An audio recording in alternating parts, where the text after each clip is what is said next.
I love what I do. I have to do what I do. It is my own way of expressing things that are inside me.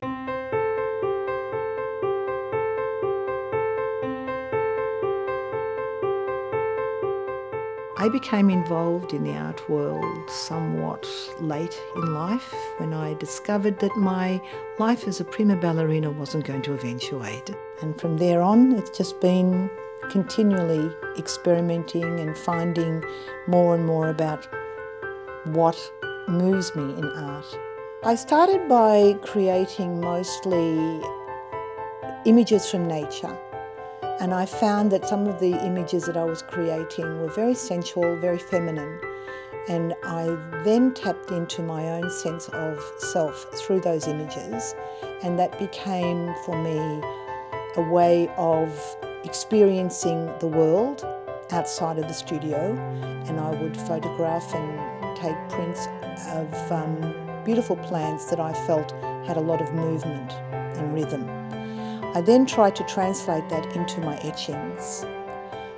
So I was looking for that connection between what was in nature and what was happening in my translation of what I was seeing.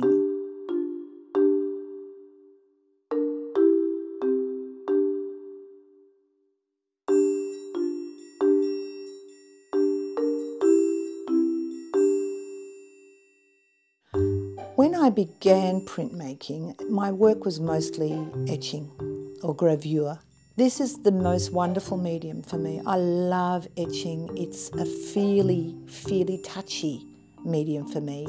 I can run my fingers over the plate and I have communion with the plate. Often I don't even know what it is, but I know that I have to come into the studio and work, do something because something's needing to get out. I don't think any of it is particularly functioning on a conscious level.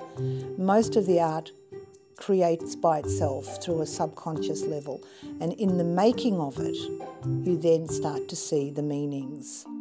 So for me, it's always been a gut sense of creating, not necessarily being consciously aware of what I'm making until it's out there. That was the beginning of the way I expressed myself.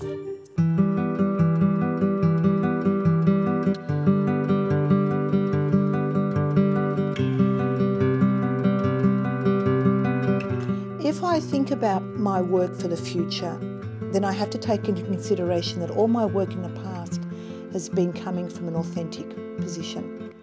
It has to come from a place that is really honest for me.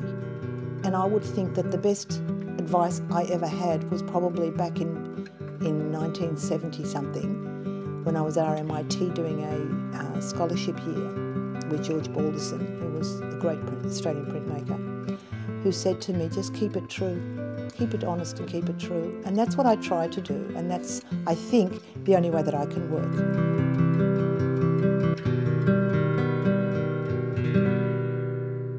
My work is very much like a diary. It expresses so much about where I am at that particular time. I suppose it's therapy in some style, shape or form, and that's why I just love this particular. I love the smell of the inks, I love the smell of the terps, I love the feel of the paper, I love everything about it.